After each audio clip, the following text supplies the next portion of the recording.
l'option que nous avons adoptée actuellement. C'est un épée de Damoclès dans la tête de nos dirigeants. Vous faites ce qu'on veut ou bien on vous coupe la tête. Donc, c'est à eux de choisir. S'il veut rester au pouvoir, il doit satisfaire notre demande. Si vous n'allez pas satisfaire notre demande, vous serez balayé. Voici notre mot d'ordre actuellement. C'est les deux choses. Ça passe ou ça casse. Mais Henri Sandaogo et son gouvernement, ils ont deux choix. Satisfaire la revendication du peuple ou balayer. Aucun dirigeant ne va venir au Burkina Faso faire sa volonté encore. Ça, ce temps est terminé. Nous avons été menacés, nous avons été intimidés, mais nous sommes restés sereins, nous sommes restés imperturbables. C'est aux dirigeants d'aller dans le sens du peuple. Mais nous, jamais nous allons céder, jamais nous allons avoir peur de qui que ce soit. Depuis l'année passée sur ces plateaux, j'ai toujours dit, nos parents qui sont nés avant l'indépendance ont la mentalité colonisée. Nous qui sommes nés dans les années 1900, 1060 en venant, nous n'avons pas une mentalité colonisée. Nous n'avons pas peur du petit blanc. Nous n'avons pas peur d'Emmanuel Macron et sa vieille femme. Nous sommes engagés pour libérer notre pays. Ceux qui ont peur d'Emmanuel Macron, qui se font tapoter le joug, qui courent à Paris,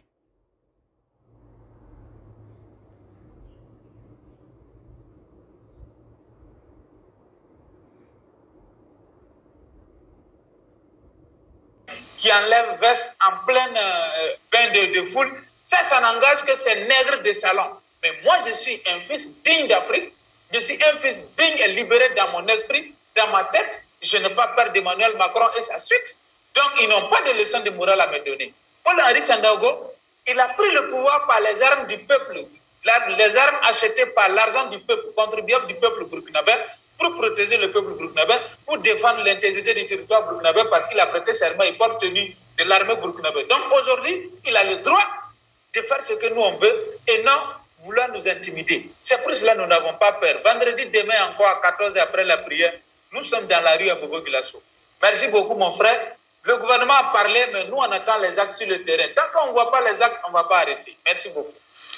Eh bien, Nestor, pour revenir justement sur le sujet, on le sait, Albert Ouedraogo est très proche de la famille de Paul-Henri Sandaogo d'Amiba. Est-ce que cette proximité avec le camp présidentiel, on va l'appeler comme ça, joue en sa défaveur? Bon, je ne sais pas si ça joue trop en sa défaveur, mais ce que je sais, dans la vie, quand tu veux former une équipe, et ton équipe de travail, tu ne prends pas ton ennemi pour le nommer quand même. Il faut toujours nommer des connaissants, il faut toujours nommer des gens à qui on fait confiance. Parce que tu ne peux pas confier aussi des responsabilités aussi importantes à des gens en qui tu ne fais pas confiance. Donc, s'il est proche de la famille d'Amiba et que Damiba lui fait confiance, c'est à lui et son équipe de prouver la confiance que Damiba a placée en lui. Voilà, sinon le peuple, en tout cas, le peuple veut les résultats sur le terrain.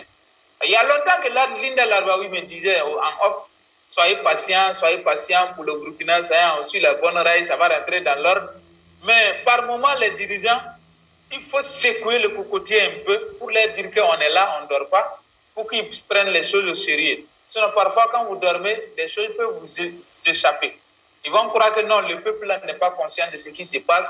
Donc, il faut les endormir et puis virer le chemin. C'est de ce qui s'est passé avec Blaise Compaoré jusqu'à Roc.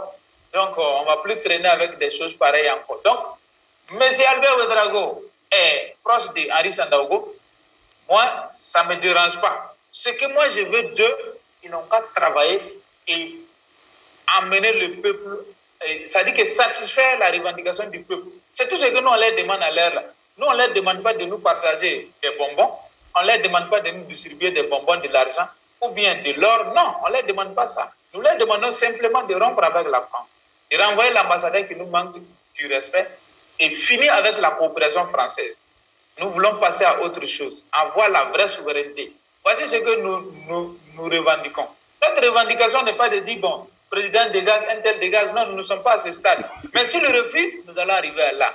Donc, pour éviter qu'ils soient eux-mêmes évincés comme ils l'ont fait avec Europe, ce sera mieux pour eux d'écouter le peuple de Dieu. Donc, ce que je sais, Albert Ouedraogo, en le voyant parler, on sent que c'est des gens qui ont pris la mesure, la chose au sérieux, pour dire que le peuple, on vous écoute.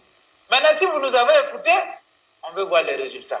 Voici ce que nous leur demandons. Donc c'est pour dire que, mais ce que je sais, sa manière de communiquer, moi je lis entre les lignes, je vois qu'il y aura un remaniement gouvernemental très bientôt, ça ne va pas durer. C'est ce que moi je perçois en tout cas dans son visage. Merci. Merci à vous également, cher Nestor Podassi. Retour donc sur ce plateau pour retrouver Jonathan Batengene et continuer de parler des messages subliminaux envoyés au gouvernement d'Emmanuel Macron par cet entretien du Premier ministre burkinabé Albert Ouedraogo pour resituer les choses. On le disait tout à l'heure, pour ce genre d'interview, on reçoit un protocole, on étudie les questions, pour certains, ils choisissent d'enlever les questions qui dérangent et parler uniquement des choses qui les arrangent, mais Albert Ouedraogo a parlé de sujets qui fâchent. En ce qui concerne la coopération entre le Burkina Faso et la France, le Burkina Faso et d'autres partenaires qu'il a évoqués. On a également parlé de la Fédération de Russie. Albert Ouedraogo, pour lui, le Burkina Faso serait prêt à froisser les anciens partenaires s'ils ne veulent pas s'aligner. On parlait de la proximité entre Albert Ouedraogo et la famille de Paul-Henri Sandaogo Damiba. Est-ce que, d'après vous, aussi, il faut avoir une vue d'ensemble, Paul-Henri Sandaogo Damiba, qui, dans sa posture, ne peut pas dire certaines choses, aurait placé tous ses espoirs dans les mains de cette jeunesse burkinabé-là qui ne cesse de manifester son désir de voir la France partir par le truchement de son Premier ministre. A-t-il passé un message à Emmanuel Macron? Il faut dire que vous avez bien fait de signaler qu'il y a le protocole d'interview qui est envoyé, mais bien plus pour que le Premier ministre prenne la parole sur des sujets aussi graves. Il y a bien sûr aussi l'autorisation de sa hiérarchie, qui est la présidence de la République, parce que dans une interview qui peut être exploitée au niveau international, parce qu'il y a des positions qui vont être déclinées sur des sujets graves, la validation du Premier ministre n'est pas la seule suffisante. À ce niveau, il faut la validation de la présidence de la République. C'est dit, effectivement, le lien que vous établissez avec le président de la République, M. Damiba, est effectif. C'est carrément les nouvelles orientations qu'il entend suivre venant du peuple, qu'il a posées dans les lèvres de M. Ouedraogo. Il faut noter que ce succès est à mettre sur le crédit des sociétés civiles et du peuple du Burkina Faso. On a vu avec le simulacre de réconciliation, qui était certainement un scénario fabriqué, concocté par les officines du Quai d'Orsay, mais surtout celle de l'OTAN, parce que c'était un vaste échiquier, on en a parlé, qui avait commencé depuis les Grands Lacs jusqu'en Côte d'Ivoire, en passant par le Burkina. Ces simulacres visaient à reconstruire l'image, ou bien à redorer l'image de l'OTAN à partir d'un mécanisme réputé, d'après les études. Il y a plusieurs études qui ont été menées, qui ont montré que les réconciliations nationales aboutissaient généralement à une refondation de l'État et à un départ de nouveau. Donc, l'OTAN comptait dessus, avait beaucoup misé là-dessus pour réussir son opération marketing en Afrique de l'Ouest. Que non, ça a échoué parce que d'abord, il y a eu l'engagement de tous les panafricanistes, c'est-à-dire ceux qui ont décrypté l'actualité, qui ont donné les grilles de lecture au peuple, et les peuples, enfin, ont récupéré le combat et ont dénoncé cela. On se souvient que la société civile a retenu, par exemple, Christian Kaboré, chez lui, avec ses partisans, que les leaders de la société civile, comme Nestor Podassi, ont porté le mouvement dans la rue, ont empêché que cette réconciliation factice, ce simulacre se produise. On a vu au niveau de la Côte d'Ivoire que après l'arrestation des mercenaires, ça a émoussé, et le scandale qui a été occasionnel à ce moment-là, a émoussé M. Ouattara, et les dénonciations collectives de la société civile et des peuples a amené ce dernier à être beaucoup moins ambitieux dans le dit processus. C'est tout ce cocktail qui aujourd'hui fait en sorte que M. Sandaogo Damiba constate que la grille de lecture et les stratégies pensées par l'Occident ne sont pas forcément efficaces. Elle ne trouve plus, elle ne rencontre plus l'adhésion des peuples sur le continent. Il ne faut pas ignorer le fait qu'au départ, il a été sensible aux orientations qui étaient données. Et il faut reconnaître que notre grande sœur Linda Larbaoui l'a dit, il y a 300 soldats de la force il y a 300 soldats des forces spéciales françaises sur le territoire burkinabé, et bien plus, il y a le QG de la force Barkhane sur le territoire burkinabé. L'importance donc du Burkina, du point de vue stratégique pour le Quai d'Orsay, faisait que certainement le président Sandaogo Damiba se disait, pour les autorités, ce serait difficile de tenir tête à Paris. Et pendant un temps, il a joué le jeu. Sauf qu'il se rend compte que la contestation populaire qui avait abouti au départ de Roch-Marc Christian Kaboré est décisive et que les acteurs qui sont engagés, c'est d'ailleurs pourquoi le Premier ministre Ouedraogo l'a dit, que cette jeunesse n'a pas peur. C'est ça. C'est le courage de ce peuple qui maintenant redonne au président Sandaogo Damiba ça lui redonne le courage de penser qu'il est capable de tenir tête à la France. Eh bien, il dit, en d'autres termes, c'est ce que le ministre Ouedraogo a dit, il dit, ces jeunes ont le courage. Donc, s'ils ont le courage, cette génération, nous devons suivre ce qu'ils font. Le président Sandaogo Damiba est là en train de nous passer aussi un gros message. Il veut dire, tant que la légitimité est du côté de ceux qui veulent à tout prix inverser le rapport et les relations avec la France, je soutiendrai cette légitimité. Il est en train en fait de quêter la légitimité populaire. Il est en train de dire que ces revendications qui semblent portées par la majorité des Burkinabés, il va y adhérer. C'est aussi une manière de demander, parce que il y a comme vous avez dit, un message subliminal. Il est en train de dire à ces populations, manifestez davantage votre courage. Mais comme l'a dit notre grande sœur Linda, il faut le faire avec sagesse. C'est-à-dire, il faut davantage mobiliser. Il ne faut pas, ce n'est pas le moment de crier victoire.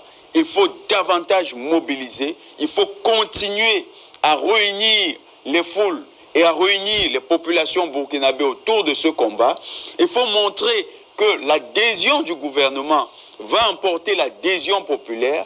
Donc ce sera une réconciliation véritable du peuple burkinabé avec ses autorités, et c'est ce qui va booster davantage les autorités dans la quête du nouveau partenariat. En fait, le partenariat avec la Russie ici tient au type de soutien populaire que vont apporter les populations aux autorités du Burkina. C'est un peu le message qu'a passé M. Ouedraogo. Il l'a fait avec diplomatie, mais il l'a fait de manière subtile pour que cela n'apparaisse pas comme de la défiance vis-à-vis des autorités françaises. Parce que comme nous l'avons précisé, ils sont conscients des enjeux. Oui, 300 soldats, comme disait notre sœur Linda, c'est pas une armée terrible qui pourrait maintenir un pays dans une situation d'asservissement. Mais comme elle l'a également précisé, c'est un laboratoire. Parce qu'il ne faut pas oublier que l'ensemble des attaques terroristes ces derniers temps se produisent à partir du Burkina. C'est du Burkina qu'ils partent pour aller attaquer le Bénin. C'est du Burkina qu'ils partent pour revenir vers le Mali. C'est du Burkina qu'ils partent pour aller vers le Togo. Ça veut dire qu'il y a toute une intelligence, une cellule de réflexion au profit des terroristes qui est au niveau du Burkina. Et cette cellule de réflexion peut aller encore plus loin. Le président Damiba lui-même sait comment est-ce qu'il a émergé. Donc, s'il est conscient qu'il y a eu des accointances avec cette cellule de réflexion, il ne va pas aller de manière un peu naïve dans les crocs du loup. Il va aller prudemment et c'est certainement une politique des petits pas qu'il est en train de marquer. Il se dit, il faut marquer un pas après l'autre et être beaucoup plus prudent. Est-ce que le signal que nous avions observé au renversement de Rochemar Christian Kabore est un signal fort ou bien c'est simplement une impulsion du moment? Il se rend compte que c'est un signal fort, c'est une adhésion populaire, c'est une dynamique sérieuse, c'est une dynamique qui vise à avoir un penchant historiciste dans la portée des événements au Burkina et il voudrait saisir cette opportunité si jamais ce signal est fort. Il faut donc que les autorités, que les leaders de la société civile continuent. Je crois même que finalement, les interdictions de manifestation étaient aussi un test de popularité pour voir à quel point cette population est décidée, à quel point ces leaders sont déterminés et à quel point eux-mêmes sont soutenus. À ce niveau, le test de popularité a révélé qu'effectivement, on avait affaire à des leaders populaires. Et tout à l'heure, quand notre frère Nestor Podacier dit qu'il a été reçu par les autorités, vous comprenez qu'il y a eu un changement de cloche, que les autorités ont compris qu'au lieu du bras de fer, il vaudrait mieux discuter avec ces personnes. On leur accorde plus de crédit. Tout à fait, tout à fait. Il n'est pas exclu que dans la configuration qui va venir, ou bien qui sera désormais privilégiée, on ait un CNT sur le modèle malien. Et dans ce CNT, nous risquons de voir des leaders de la société civile intégrés, que l'Assemblée nationale risque d'être mise en berne, parce qu'il faut cette adhésion populaire. Aujourd'hui, qui mieux que ces leaders de la société civile incarne la légitimité du peuple? Ça, si c'est ce qui est quitté par les autorités à Ouagadougou, nous allons bientôt voir un modèle malien se faire importer du côté de Ouaga. Et les autorités ont besoin de ce soutien populaire. C'est pourquoi il ne faut pas relâcher. Il faut que les leaders de la société civile continuent de mobiliser. Il faut davantage densifier les manifestations.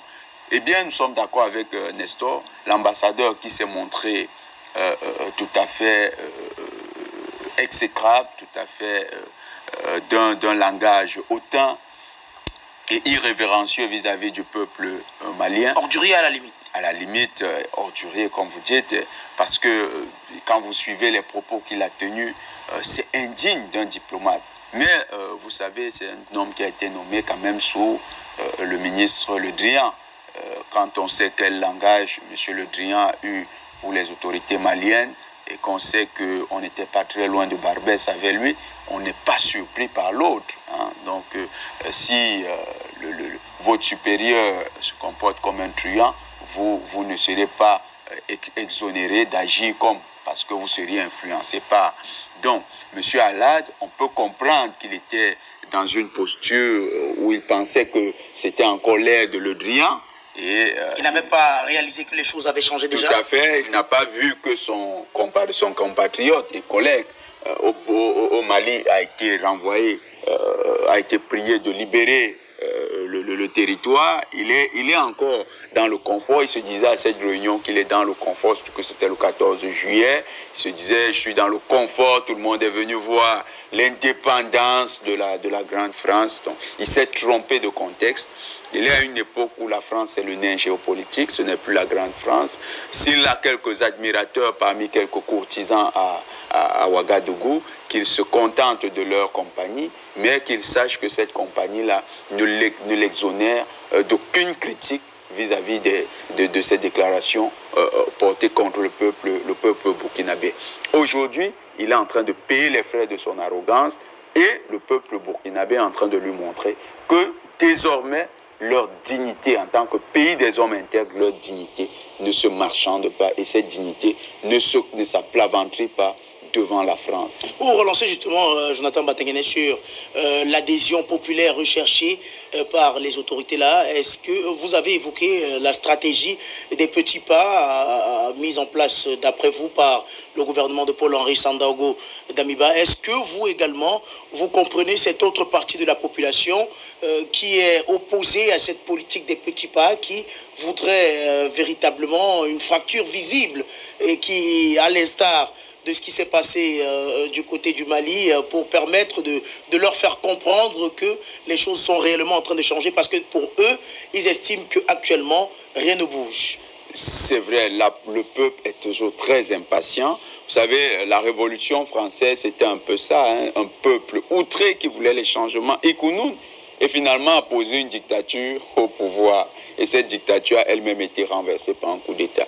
Donc, les peuples ont leur timing. Et comme c'était le chef de l'État camerounais qui disait que c'était un des ministres du président qui disait le président a son temps. Il y a le temps du président. C'est pas pour justifier cette politique des petits pas, mais c'est pour dire que en matière de rupture des relations diplomatiques ou en matière de changement de timing au niveau diplomatique, chaque État, en fonction des contradictions qu'il rencontre, adopte une vitesse. Dans le cas malien, vous avez une transition qui a très vite été étiquetée et contre laquelle la France a très vite commencé à manœuvrer pour la mettre en difficulté. Ce n'est pas le même timing avec la transition burkinabé. Nous avons parlé du contexte. Le QG de Barkhane, c'est à Ouagadougou. Les forces spéciales françaises qui ont une vision tactique sur l'ensemble de la stratégie sont à Ouagadougou. Et donc, quand M. Damiba émerge même, M. Damiba, c'est qui? Un des gardes du corps de M. Compaoré, qui était le meilleur larbin de la France pour l'Afrique de l'Ouest. Donc, certainement, la France a manœuvré aussi pour que ce leader-là émerge. Parce qu'il s'est dit que le jour du renversement de Rochemar Christian Kaboré, ce n'était pas le lieutenant-colonel Damiba qui était le favori parmi les militaires qui ont pris les devants. Mais à un niveau, il y a une concertation et on a dégagé que ce serait lui qui amènerait la transition. Donc, pendant cette tractation, qui est-ce qui est intervenu? Comment est-ce que la France a influencé les débats? Et quand on regarde, on se souvient de ces simulacres de réconciliation, ça veut dire que la France avait véritablement encore un contact très poussé avec les autorités de Ouagadougou. Donc, une grosse coopération avec M. Damiba. M. Damiba connaît très bien d'où il vient, il connaît ce qui se passe à l'intérieur. Mais maintenant, c'est le peuple burkinabé. Parce qu'il est autant pressé. Et nous disons à ce peuple de ne pas s'arrêter, de ne pas montrer moins d'empressement. Ce n'est pas parce que nous avons dit que le gouvernement adopte la politique des petits pas que nous dirons au peuple d'adopter le même timing que le gouvernement. C'est justement parce que les populations ont pressé les autorités que les autorités finalement commencent à tâtonner dans la recherche de nouveaux partenaires. C'est ce qui doit continuer. Il ne faut pas s'arrêter, il faut continuer. Mais il faut comprendre une chose.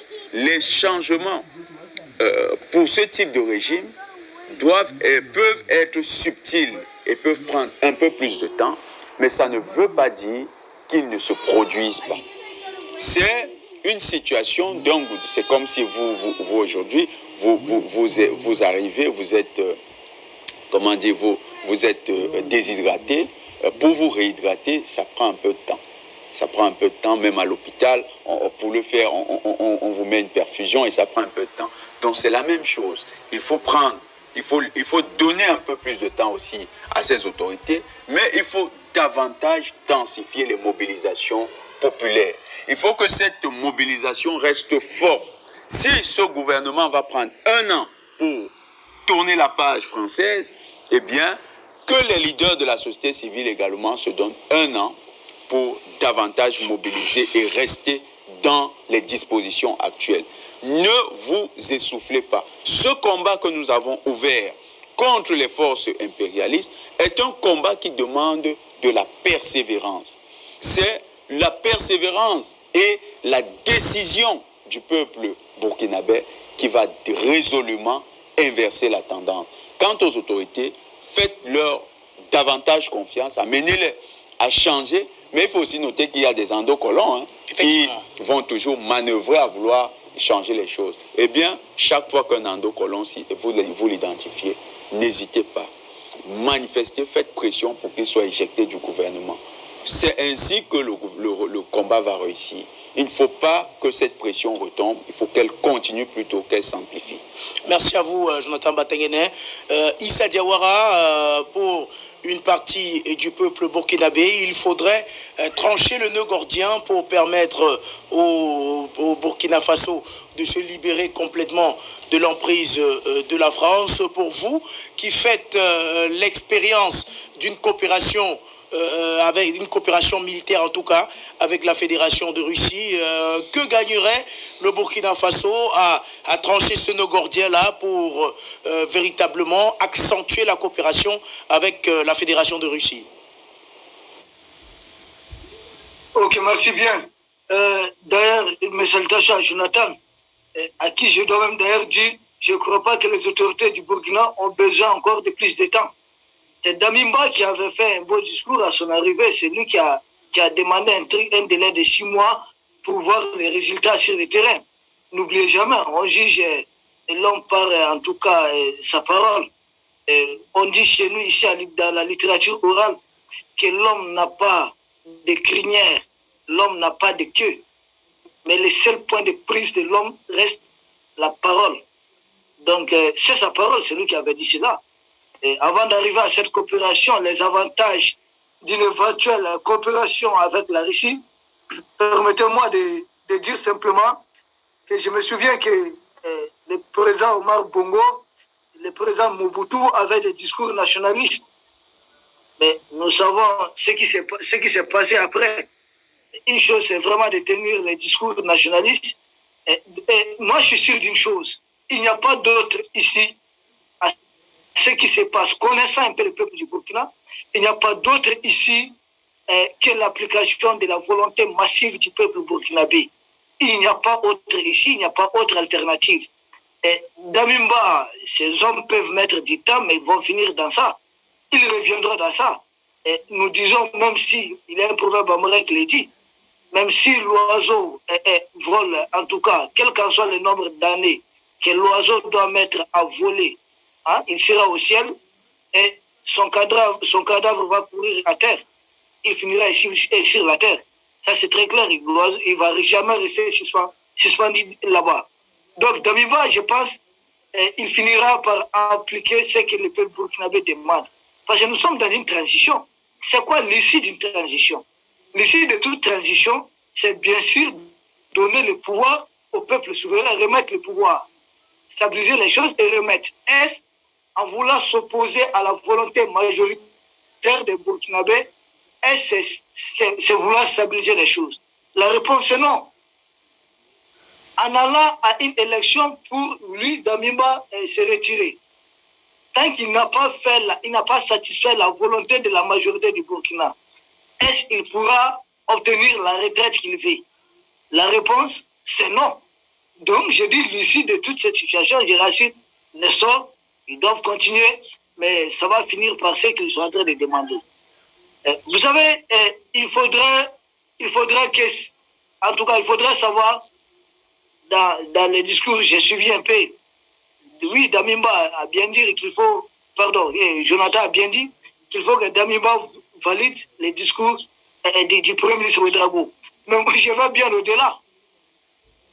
Si c'est une mise en scène, si c'est un scénario pour calmer l'ardeur, la colère de nos frères du Burkina, bien sûr, Damimba aussi doit demander d'abord l'autorisation à M. Ouattara, que son Premier ministre doit sortir, faire un discours qui peut ne pas plaire, mais c'est une façon de calmer.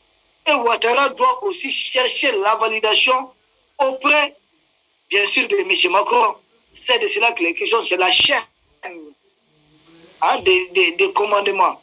Mais s'il est sincère, si le Premier ministre était sincère dans son discours, Dites-vous qu'au moment que vous et moi nous faisons cette émission, il a déjà des pressions. Damima doit avoir des pressions de la part de M. Ouattara qui lui demande qu'est-ce qui s'est passé, qui lui donne les garanties, qui explique ce qui s'est passé, et bien sûr des pressions venant du côté bien sûr de la France.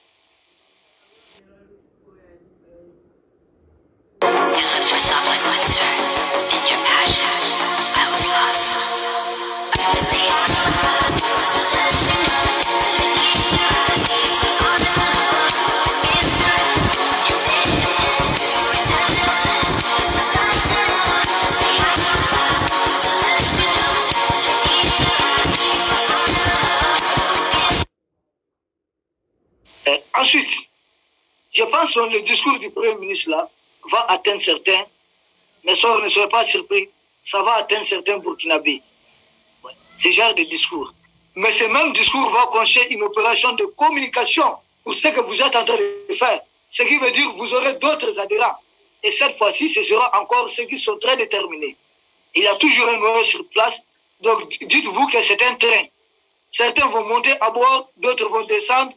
Le train doit continuer jusqu'à la destination finale.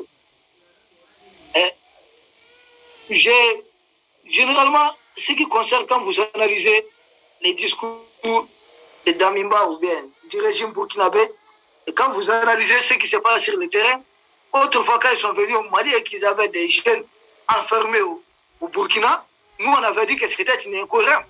Vous ne pouvez pas enfermer, emprisonner des jeunes, tout simplement qui ont demandé à aller faire un partenariat avec le Mali, avec la Russie, et vous les enfermez au même moment, vous demandez au Mali d'aller vers un partenariat. C'était l'incohérence. Aujourd'hui, quelle est l'incohérence que je note encore? Au moment où le Premier ministre du Burkina tient ses discours, mais au même moment, le Premier ministre du Burkina Faso, les autorités du Burkina Faso, en collaboration avec les autorités du Niger, nous savons le rôle du Niger actuellement, demande au Mali, supplie le Mali de revenir dans le G5 Sahel. Et nous savons que le Mali a quitté le G5 Sahel parce que la France a instrumentalisé le G5 Sahel et Damima il n'avait rien dit à l'époque. Il ne s'était pas opposé publiquement. Donc, demander le Mali de revenir dans le G5 Sahel, c'est porter le discours de la France. Parce que le départ du Mali rend le G5 Sahel un outil de la France inopérationnel. Puisque le Mali a expulsé le G5 Sahel, expulsé Barkhane, expulsé Taboukouba, l'aménagement aujourd'hui cantonné au Mali. Donc comprenez que la France a du mal à ravitailler ces terroristes. Du moment où il y a une lettre du Mali qui accuse publiquement la France et invite la France à un débat de confrontation des preuves à l'ONU. Donc la France ne peut plus aujourd'hui fournir des renseignements à ces terroristes ou de ravitailler les terroristes. Donc qu'est-ce qu'il faut faire? Il faut avoir un autre outil, les G5 Sahel. Donc je ne comprends pas que Damimba, son régime, demande au Mali de revenir dans les G5 Sahel. Au même moment, ils sont en train de faire un discours nationaliste pour demander à aller vers la Russie. Maintenant, pour répondre à votre question, le partenariat avec la Russie va permettre de gagner beaucoup de choses. Bien sûr, le Burkina sera en mesure de tenir tête à la France au niveau des Nations Unies, à tous les niveaux. Bien sûr, le Burkina aura des avions de chasse. Vous savez, le Burkina n'a pas un territoire qui vaut le Mali. Le Mali, c'est à peu près 5 à 6 fois le territoire du Burkina Faso. Dites-vous, si le Burkina aujourd'hui est simplement doté de 6 avions de chasse, les 40% du territoire du Burkina qui se trouve déstabilisé sera rapidement récupéré. C'est de cela qu'il est question. Et faites attention à une propagande de la France qui dit « Ah, le Mali a tous ses équipements et 80% du territoire mali est occupé ». C'est du mensonge. Le Mali n'a même pas 20% de son territoire qui sont occupés aujourd'hui. Vous avez des incursions terroristes à partir du Niger et à partir du Burkina. Mais cela ne fait pas du Mali un pays occupé. Mais jusqu'à Kidal, vous avez des militaires maliens. À Soumo, vous avez un camp militaire malien. Partout le long de la frontière avec le Niger, vous avez des camps militaires, des militaires maliens. Aux côtés du Burkina, jusqu'à Mondoro, où l'autre jour, on a tué plus de 22 terroristes, dont l'un de leurs chefs clés, M. Ngoïba, en tout cas les terroristes Ngoïba, des terroristes ont été neutralisés. Donc, vous ne pouvez pas parler d'une occupation.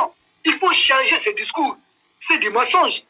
Le fait qu'ils ont peint la carte du Mali en rouge, c'est du mensonge. Actuellement, et je pense que certains officiels de l'Afrique Média le savent, nous avons reçu la diaspora, moi personnellement, des gens qui sont venus jusqu'à des États-Unis, que je salue ici, qui sont venus, à qui on a intimidé, les Maliens en rouge ne partaient pas. Mais quand ils sont venus, ils ont compris que c'est de la propagande ce qui se passe. Tout va bien ici, on est tranquille, on est serein. Donc, avec la Russie, le Burkina a beaucoup plus à gagner. Sortons de ces discours, allons dans les actes. Que les autorités du Burkina, je comprends Damiba, aujourd'hui il est en train d'adopter la posture de ses homologues maliens, le colonel Assimi Goïta et autres, qu'ils ne parlent pas, qu'ils soient moins bavards, mais que les actes parlent à sa place.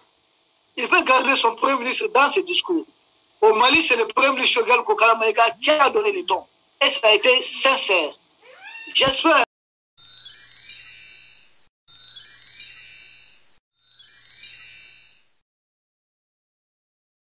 Exclusif. Chaude empoignade entre le colonel Paul-Henri Damiba et le leader des manifestants à Ouagadougou. C'est assez curieux qu'un chef d'État appelle directement un manifestant comme un vulgaire personnage pour le menacer. Mal lui en a pris. Il s'est fait proprement humilier au passage. Écoutez plutôt et donnez-moi vos avis. L'Afrique est le continent du ridicule. Bonsoir. Oui, bonsoir, monsieur. Comment tu vas? Ça va? Oui. C'est Wéremi? Oui. D'accord. C'est vous organisez la marche de demain, là? Oui, oui. D'accord. Est-ce que vous avez eu l'autorisation? On n'a pas eu l'autorisation. Et puis vous forcez, vous voulez faire sortir les gens? Il y a quelle marche qu'ils ont autorisé? Dites-moi. Ah, donc vous Donnez-moi voulez l'exemple, quoi. Il y a quelle marche qu'ils ont autorisé au Burkina? Donc vous voulez nous tenir tête maintenant? Mais, vous dites quoi? Nous sommes des Burkinabés. Nous sommes libres de revendiquer nos droits. Vous êtes libres. Vous voulez que vous nous gouvernez maintenant, c'est nous piétiner, mais quoi? Il n'y a pas de souci. Donc demain, on va se trouver sur le terrain. On se trouve sur le terrain. Il n'y a pas de problème. Ouagadougou va se brûler demain. Il n'y a pas de problème. Oui, c'est que vous voulez là. Ouagadougou va se brûler demain. Il n'y a pas de souci. Voilà, il n'y a même pas de souci même. C'est que vous voyez là. Entre toi et nous là. C'est que vous voyez là-haut. C'est que nous attendons. Moi, je ne laisse pas le jour de ma mort là. Aller mourir un jour inutile. Est-ce que quand tu parles, tu réfléchis? Moi, je suis un intellectuel, je ne suis pas bête. Tu es intellectuel en quoi? Oui, oui. En quoi? Je ne vais pas te donner d'explication. Il n'y a pas de souci. Vous êtes venu sous le pouvoir, vous voulez travailler pour le peuple, vous voulez travailler pour la France. À bas la France, à bas l'impérialisme, à bas les militaires pourris. Chris Yapi ne ment pas.